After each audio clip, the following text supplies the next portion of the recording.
So, hey, welcome back to Accelerated Investor. Hey, it's Josh. And today I have a special guest for you, a really special treat. This is my friend. It's an interview with my friend, Eddie Speed. Eddie actually is a relatively new friend, although Eddie and I have known each other for over 15 years. We haven't really sat down like this to talk for almost 30 or 40 minutes ever. I've talked to Eddie at the past at live events, and we've shared some ideas. We have a lot of mutual friends, but this is a special treat for me. One, because it's the first podcast that I recorded after the passing of my father.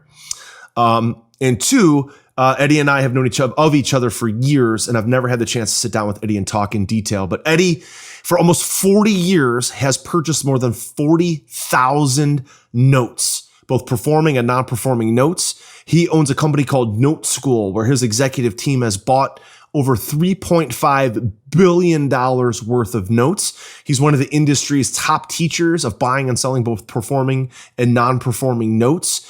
And he has even been inaugurated into the Small Balance Real Estate Hall of Fame.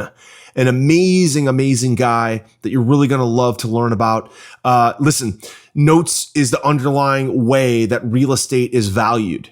The more aggressive, the more favorable the financing, the more you can pay for a property.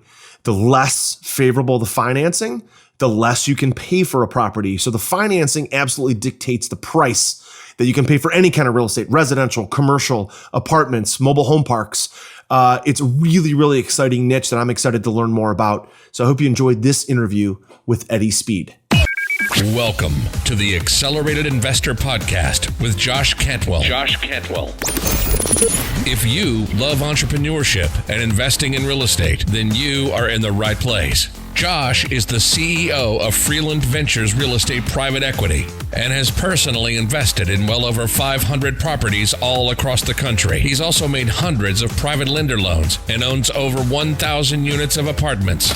Josh is an expert at raising private money for deals, and he prides himself on never having had a boss in his entire adult life. Josh and his team also mentor investors and entrepreneurs from all over the world. He doesn't dream about doing deals. He actually does them, and so do his listeners and students. Now sit back, listen, learn, and accelerate your business, your life, and your investing with the Accelerated Investor Podcast. So, hey, Eddie, listen, I'm so excited to have you on the podcast. We have known of each other and we share a ton of the same real estate friends, but I cannot believe this is the first in-depth conversation that we are going to have. So welcome to Accelerated Investor. Well, I'm excited to be here, and you're right. I can't believe that we've really known each other this long, but didn't really know each other. So I'm glad to be here today and good to get to hang out with you. Yeah, you too, Eddie. So Eddie, you're a note buying expert, buying, selling, architecting deals, doing over 40,000 notes, $3.5 billion worth of deal flow. Why don't you tell us first, with COVID and ever this craziness that's happened, the election is now behind us. There's probably been some disruption in your business, maybe good and bad. I'm curious to hear, what are some of the things that you're most excited about going into 2021, even with all this COVID business looming out there? Well, there's really two sides of our business and really two sides of what I teach, right? There's creative financing, as you said, like how to go buy a property and essentially pay a price that on the surface looks like you're paying retail, right? Mm-hmm. Which is obviously you're not paying them today, you're paying them over time. And a lot of people think that all that always has to be that the seller has to carry 100% of the financing. And the truth of the matter is that's true only a very small percentage of the time. So you may take over some existing financing, you may structure like a private first or an institutional first and get the seller to carry a second. And the idea is on that side, you're sort of disguising the discount. And we do a lot of that. We help a lot of not just beginners, but like, as you know, the ninja guys, right? And I train a lot of those guys to do that. And I believe in the house buying business or in the commercial business or multifamily, like in a price sensitive market, this is a way that you can sort of disguise the price. So that's a one thing. And then the other thing, which I've been involved in as the market has cycled, is, the NPL space, right? The non-performing loan space. And clearly it's coming. It's coming down the railroad track. No doubt. No doubt. So non-performing loans. So tell us about what are you seeing? What kind of data or market research or projections are happening out there? What do you think is going to happen in the next maybe 1 to 5 years in the NPL market? So, what's interesting is the last cycle, 2008, everybody focused on non-performing notes on only residential properties, only houses, right? It's the only cycle I've ever lived through, and I started in 1980. It's the only cycle I've ever lived through that probably half of my wealth, or maybe more than half of my wealth, was on other asset classes: land, apartments, retail, office, all of those things. And so clearly that sector is going to be more affected in the market to come than just,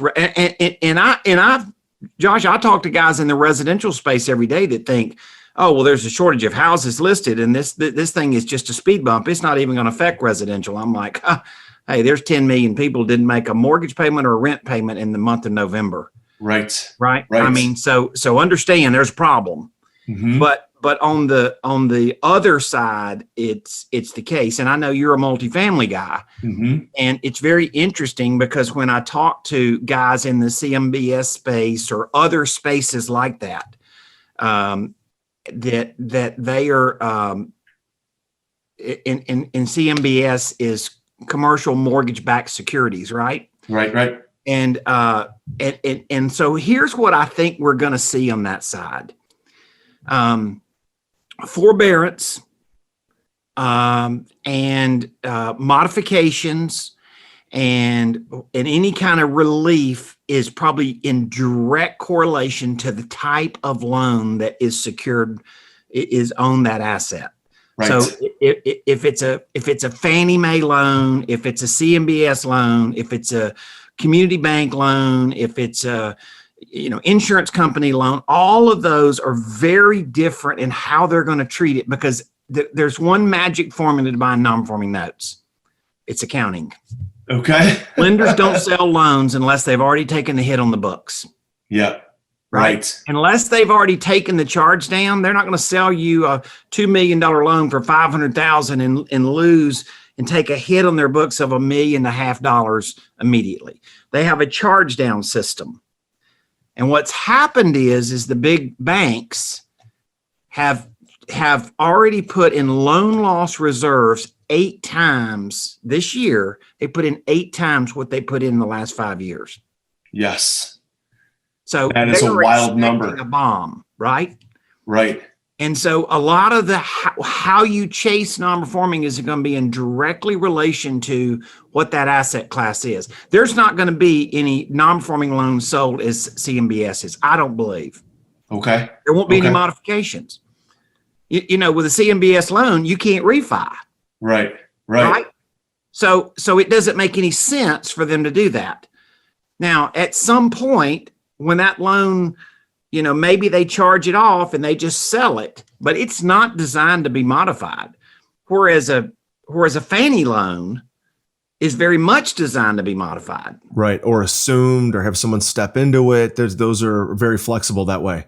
Exactly. So that's going to be like a key indicator that people are going to want to look for. So let's talk a little bit about the multifamily market, right? So if you're looking at, my focus going into 2021 is really on multifamily, self-storage, and mobile home parks, because a lot of them fall into that affordable housing kind of category, especially B-class apartments, especially mobile home parks.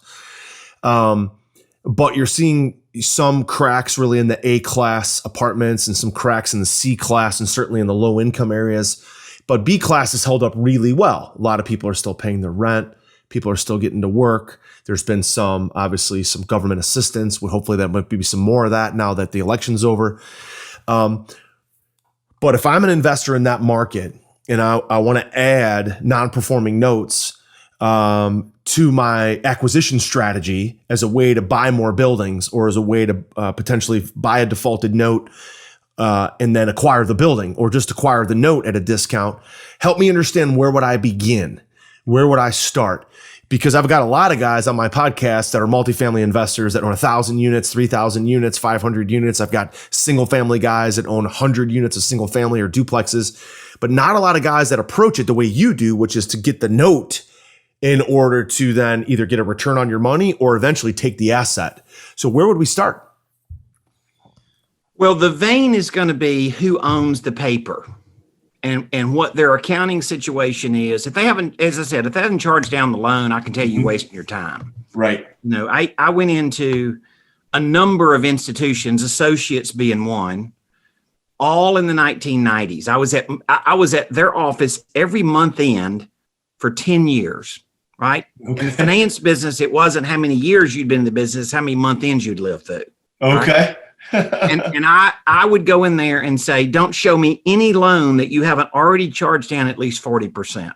Because I knew I was going to buy it at a haircut. Mm-hmm. And I didn't want to get there and then they go, oh, we don't have the recovery in this asset. We can't sell it to you. I paid you top price. You knew I was going to bid this, but then all of a sudden they said I can't sell it. So I will tell you, from many wasted hours, approach it from the lender. Can you afford to sell it? There's no point in doing due diligence if they can't take the haircut. Got it.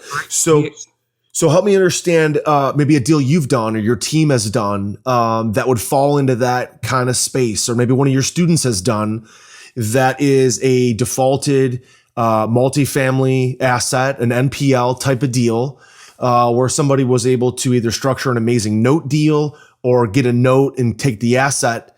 And how did that deal go from start to finish? For somebody, maybe one of our listeners that's never done a note deal, how would that look? Like step A, and I know your whole system would take hours to go through. Your coaching programs and your webinar systems teach all that. We don't have that kind of time today, but in a couple of minutes, help us understand how that would go. So just think in terms of non-performing note industry is fairly close to a pawn shop. Okay. Asset value, right? Yeah, the asset is worth this. They may owe this, right? But the asset is worth this. And then you buy it at a percentage of the as-is asset value. Got it. So if it's multifamily, then all of a sudden it's like, what's the occupancy? The one thing that's interesting in all of these asset classes, but any form of commercial, and certainly true in multifamily, because it's been a very aggressive market as far as pricing, is they're all affected by the NOI. Right. Right. That's right. And if you have a 15% slippage in rent, then you have more than a 15% slippage in your NOI. Right. Your expenses are pretty much close to the same. The rent, the loss in rent is what gets you. So you're gonna run those numbers and just back into it. And I think the cap rates will go up. Right. I mean, there, who knows? There's arguments on both sides. People don't have anywhere to put their money is one argument. And then the other argument is just every time I've lived through these cycles, and there's sort of blood in the streets a little bit, investors tend to get a little greedier. So I think you can be smart and go get some opportunities on the NPL side. First of all, you're going to target on a lender that has a propensity to sell loans at a discount. Okay. That is number one. You cannot go drive up to that apartment complex and say, I'm going to go find the lender on that place. That is not how the NPL business works. You have to go find the lender and then look at the assets that they have on the books. Sure. So help us understand how would we find those lenders? I know this is something you've been doing forever. There hasn't been any significant NPLs traded in a dozen years. So I will tell you this: the big banks and regional banks have been loading up on loan loss reserves, which tells me they're baking in a discount. So they've really amped up their loan loss reserves. Who knows what the government's going to do? Right. Sure. We got a new administration. We kind of presume they're going to come out with some kind of a relief package and that kind of thing. I will say that pretty much we all can kind of believe they're not going to be super landlord friendly. Right. That's not their culture. And so that to me is going to produce an opportunity, right? Because the landlord that can't ride the storm is going to be in a distressed situation. Sure. And then when they're distressed, the asset defaults. So you said there hasn't been a significant opportunity in the NPL market for 12 years. That's because the last 11 or 10 or 11 years, the market's been getting better and go. So banks had no reason. And there wasn't a time in 2008. There was a little bit of a commercial space and multifamily, but it wasn't anything compared to the resi space. Right. The resi crash last time was a direct result of crazy lending practices. No doubt. 100% what it was. And that's why commercial and multifamily and all the other asset classes weren't affected, because they weren't doing the crazy lending things they were doing on houses. Once again, if you can kind of follow, like this cycle's so crazy that once again, you're kind of working backwards. So understand, I'm not the expert in multifamily that you are, but I will say that my father-in-law that started me in the business in 1980, he was a multifamily guy. A lot of people don't really know that. Okay. Yeah. So it didn't my, and when he passed away, about 35% of his assets were multifamily. Right. So I don't live in it every day like you do, but I've been exposed to it over the years. Yes. And your business, Eddie, is more based not around finding a particular asset that you want. Your business is around the overall concept and philosophy of, I'm going to go talk to lenders that have a propensity to sell at a discount, that have already written down their loan. And you're simply looking at the paper that you can buy at a discount versus the asset value. You're not necessarily looking to say, is this a single family home, a duplex? You're not attacking an asset class. You're attacking notes at a discount, period, the end, and then determining, is this also an asset class that I might want to get into? If it's sort of an outlier, like maybe a mobile home park or a self-storage building or a multifamily, you're simply more of the expert at, I'm going to go after the notes, the lenders that have a propensity to sell at a discount. Then I'll take a look at whatever the asset is that they're willing to unload. And that allows you to look at lots and lots of deal flow, lots and lots of properties, a lot of residential, but a lot of commercial as well.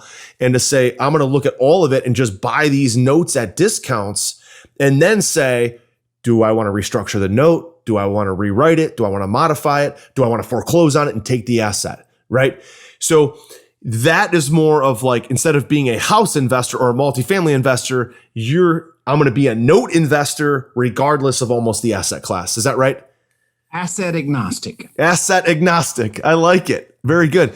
So help me understand if I want to invest in notes, because I love notes. We've made over 500 private investor loans. I've had to foreclose on some, take some back. I've gone through a lot of that math and accounting that you're talking about. So somebody wants to be a note investor. People like the idea of buying a note at a discount. Give me an example of a recent deal that you've done. You've done 40,000 of them. A recent deal that you've done that you're really excited about. Maybe a recent closing. What was the asset? What did you buy the note for? NPL hasn't really hit yet. Okay. So I haven't, I don't want to say to you that, I mean, we are looking at early trades of NPLs, and we have a trade platform called Notes Direct, right? So we take performing and non-performing notes and put them on a platform, and people can go look at them and buy them. But we've got some early assets of NPLs. It's the first real, I mean, most of the NPLs that we've seen the last 3 years are sludge. Okay. It's from the last cycle that didn't get traded. They're sludge. So the crazy stories, and I've got zillions of crazy stories, but we'd moved off of NPLs. The quality of the asset. These were pretty roughed up assets, right? Sure. So, but yes, we are going to see those, and I do think there's going to be enough of them that you can go pick the asset class. As you described it, I'm kind of like the guy that goes into the nice men's clothing store on January 10th, and he's got the nicest clothes in his store on the liquidation rack. Right. I may look at a vest, I may look at a sport coat, I may look at a shirt, I may look at a pair of pants, right? I don't know what I'm going to see. Mm-hmm. So that's the same concept, right? As you said, I'm just looking through assets and playing numbers, and I'm probably going to buy cheaper than the guy that is focused on an asset class. Mm-hmm. But there are asset classes that I would not do because I don't think I have the competency. Mm-hmm. But I've been doing it 40 years. I know how to call somebody like you and say, Josh, look, I've got this asset on a multifamily, blah, blah, blah, right? So one of the ways that your guys may be successful in doing this is finding some brokers, and it's not me. Mm-hmm. I did that for years, but I don't want to go be a note broker anymore, right? But there's some specialty brokers that go chase assets. Right. And you might say, hey, I have an appetite for this.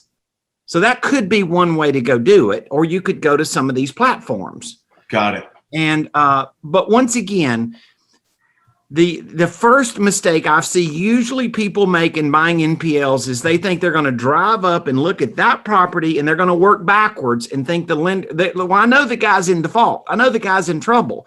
Yeah, but you don't know who his lender is. Right. Or if his lender's written anything down yet. Yeah. So once again, you're going to work backwards from that standpoint. And it's a little bit like this.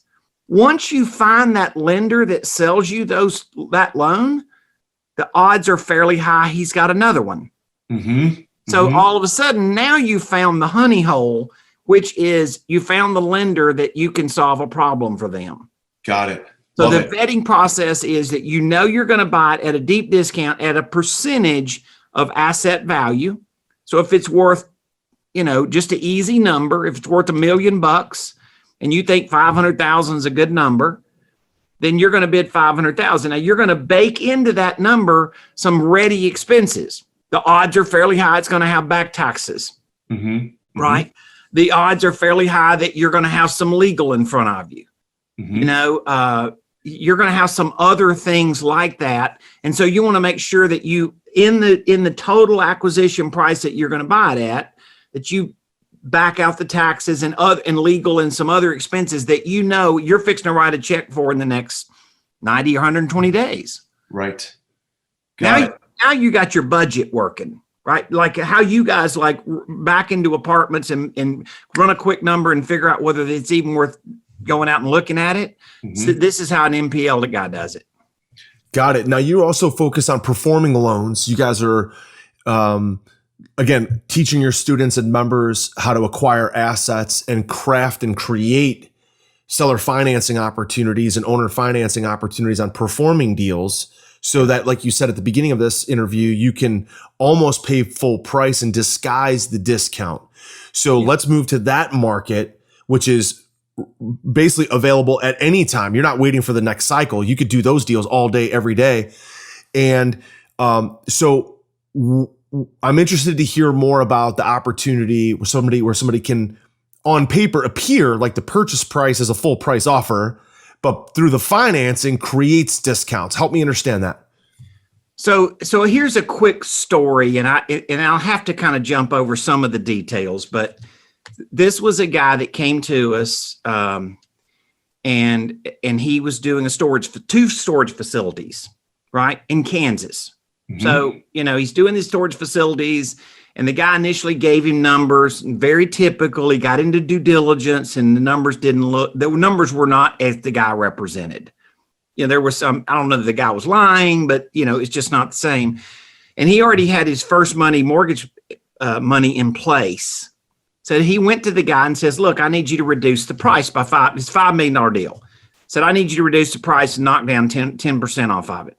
The guy says, there's no way. So they finally got to the point where he says, okay, will you carry terms? And this is sort of this is what I feel like I've turned into an art, right? The guy comes back and says, okay, I'll seller finance under this term, and this term, all of which had like an 8-year balloon. Well, the guy's raising capital to go buy this deal. How's he going to refi and pay off the balloon in 8 years? He's not, right? So the balloon is a no-go. So we had to disguise it in a way that the guy was okay with it, right? And so we ended up doing a step rate note, a 1 to a 3 to a 5%, but it ended up being a 20-year amortization. You're saying 5%? I thought that you said it was a bargain. Yeah. No, but we sawed off the principal so much. By the time we got to 5% interest, the 5% was on way less principal than normal. Got it. 5% is what let the guy carry a 20-year fully amortizing loan versus a 20-year am and a 7 or 8 year balloon. You get what I'm saying? Right. Absolutely. He's whacking down the principal based off that front payment when it's only earning 1% interest and then 3% interest. And then when it gets to 5, you've got so much of it paid down. Now you're in a situation where assets worth more. You've kind of stabilized the asset, can refinance it and pay off all the investors, including the notes. A piggyback second is going to become very, very common in commercial, I believe. I think the capital requirements and the loan to value of commercial is going to slide down. And I think that's going to be true even on multifamily. And that's where a guy needs to learn to get, it's not that the seller's going to carry 100% seller financing. He's not seller financing $5 million. Right. But if you all of a sudden got $1 million worth of it with soft terms, and by the way, Josh, when you pay that guy out over 20 years, if you structure the note right and bake in all the good stuff in the note, you're going to buy your own note at a discount anyway. Right. I just don't know what day.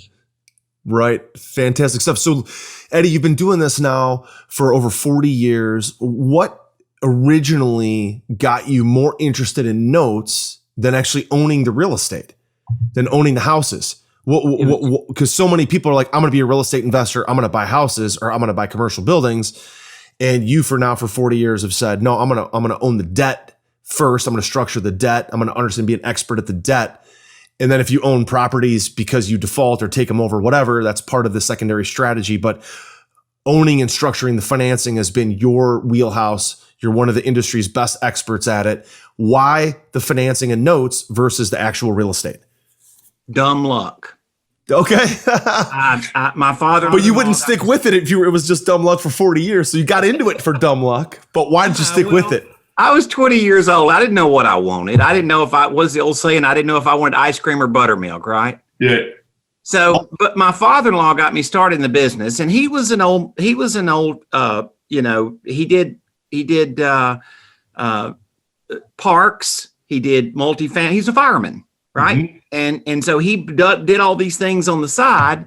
And then when I came along, it was 1980 and interest rates were 21%.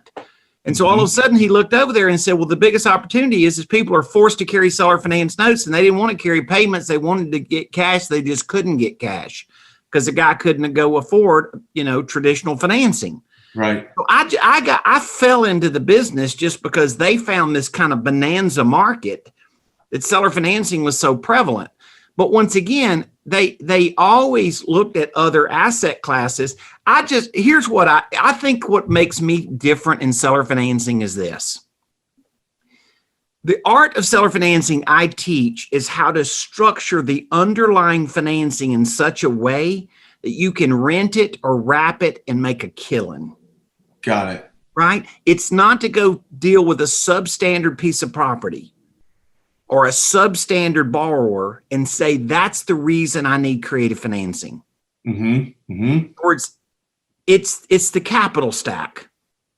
So an example of that is you may use traditional financing, soft term seller financing, and that combination of the two, you got a cash flowing machine, even though the price looks like it's not that much of a bargain. Right.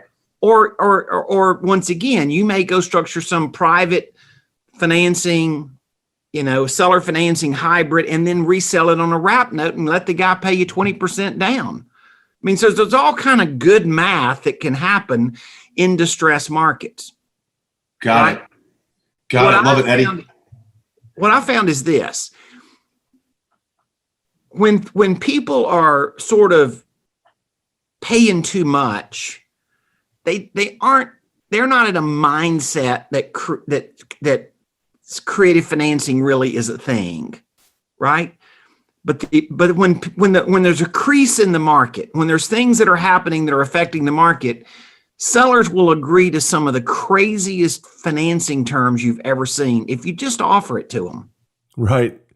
So is your strategy to make a discounted offer at, everyone says, well, you want to be all in at 65 cents on the dollar, 70 cents on the dollar. So do you make that cash offer and make an offer with terms or a hybrid of the two?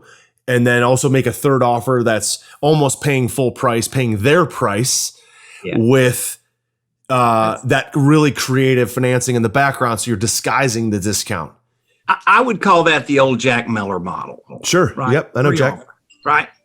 I will tell you, I think I coach the best guys today that are buying on terms. Mm-hmm. And I will tell you this, I think 3 offers is just really, really confusing. I do too. So I would say that you always have I can pay of the full amount of your equity if you carry your equity over time, or I can pay for all your equity today. It's just not going to be as much cash to you. You choose, Mr. Customer. Got it. Start that conversation, and then all of a sudden you start working backwards.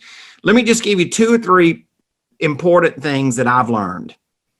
Every hotshot real estate investor in America, before they kind of come with me, they think a 10-year no interest loan is a bargain. Yet I can take a financial calculator, I can take one of these, and I can show you that a 2.5% 20-year note is worth less present value today than a 10-year zero interest rate note. Mm-hmm. Right? Term is more important than no interest. So I always try to get people to negotiate term. And what I've also learned is sellers are very willing to do a step rate. Got it. There's a pattern to that. And so I'll if it's present value of future dollars, I'll pay you a bigger payment, and I'll pay you bigger interest, but on the back side of the note. Those are just 2 good, solid principles to start from. Got it. Love it. Yeah. And I can imagine that the opportunity for an investor to, take those payments and take them out over a long period of time is a big deal. The math works. Tough to talk about on a podcast, but that's what the financial calculator is for, right? The opportunity to do exactly that is amazing. Eddie, listen, if you were going to start over, if you were going to give a piece of advice to our new students, if you were going to give a piece of advice to one of your new students or one of our new listeners, or even just to your younger former self, what kind of advice would you give people in getting started with notes and with seller financing? Control the money long term, and you control the deal long term. I've brokered over 30,000 notes. Wow. Whoopie-doo. It's like one of these one of these high volume house flippers that you and I know doesn't have $200,000 in the bank, right? I'm not saying all high volume house flippers don't have $200,000. I'm not saying that. I'm saying there's guys that do a huge transactional business and don't have any net worth. Right. Oh yeah. That was me for a long time. I was, wholesaling and flipping houses. Yeah. And really my net worth just over the last couple years even has ballooned because it's in owning larger assets, being a private lender, being in commercial real estate, and in the private lending debt side of things. That's really allowed my net worth to balloon. When I was just wholesaling short sales and flipping houses, the income was great, but didn't have a big balance sheet to show for it. My W-2, because I moved some of the income out of my house flipping business over to W-2. I could show a big W-2 so I could qualify for loans. Sure, qualifying for loans. But now I qualify for much larger commercial loans because my balance sheet is X amount bigger. And that's all just happened here in the last, 4 to 5 years, really. Big difference there. There's tax return and there's financial statements. That's right. If your tax return is growing every year and your financial statement isn't growing bigger, then you're focusing on the wrong thing. That's a great piece of advice. I love that. Eddie, listen, we need to kind of round for third and head for home. I know you've got some free material for our members and listeners, a free workshop and a free ebook and some of that stuff to kind of get to know you a little bit more. Where can they reach your stuff and get a hold of some of your material? Well, so what we did was I have written an ebook that's about 5 chapters of different ways to think about buying on terms. So it's not one strategy, and it's an ebook. It's about 50 pages, but it's a solid read. I mean, it's usually a pretty interested guy is not going to put it down because we move from different ideas and stuff, and then also just a workshop and just to go through the concept. Like, what does this mean? How does it work? Why do people do this? And then so freelandventures.com, right? Right. And then /Eddie. And so we'll have a page, and from there we'll give you an ebook and a workshop and stuff. And we train a lot of high volume guys. So I mean, our training and the way we handle it, it's going to be appropriate. It's not guru training. Right. It's good stuff. And I'm honored that somebody like you regularly comes and hangs out with us, because it's a specialty. I've spent about 40 years trying to figure it out, so it's not like it's a little different way of thinking than people think every day. You got it. Well, guys, there you have it. Listen, Eddie's got material all over the internet. We put together that special website so we can kind of consolidate it. Easy to remember, freelandventures.com/Eddie. And listen, Eddie, you're so busy. You've done so many deals. I'm just super excited. We finally got together to share some ideas and stay in touch. So we'd love to have you back on next year in 2021, see what happens with the NPL business. So consider that an open invite. We'd love to have you back. So thanks so much for joining us on Accelerated Investor. Thank you very much. So guys, there you have it. I hope you enjoyed that interview with Eddie Speed. Really had a great time getting to know him better. Guys, listen, a guy that's done 40,000 notes and built his wealth through commercial and both residential note investing, somebody that you absolutely need to pay attention to. I hope you enjoyed the interview. If you did, leave us a rating and a review in iTunes or wherever you catch your podcasts. Also, don't forget about the free ebook and workshop we put together. You can go to freelandventures.com/Eddie to get your hands on that. It's absolutely free. Eddie will walk you through his workshop. I'm sure he's going to offer some sort of training or coaching on that website, but the ebook and the workshop is absolutely free. freelandventures.com/Eddie. Thank you so much for joining me today again at Accelerated Investor. We'll see you next time. Hey, Josh here, and do you want to win a free Accelerated Investor t-shirt? All you have to do is give Accelerated Investor, our podcast, Accelerated Investor, a rating and a review on iTunes, okay? Do that now. Then send us a screenshot on Facebook or Instagram or Twitter. What we're going to do then is every week we're going to pick our favorite rating and review, and we're going to send that person a free t-shirt and maybe, again, some other cool, fun stuff as well from Accelerated Investors. So, again, don't forget to take a screenshot. Leave a rating, review, take a screenshot, send it to us so we know exactly who you are. And then once a week, every week on the podcast, we will announce a new winner. Don't forget to take a screenshot and send it to us so we know exactly who you are. We'll announce a new winner every week.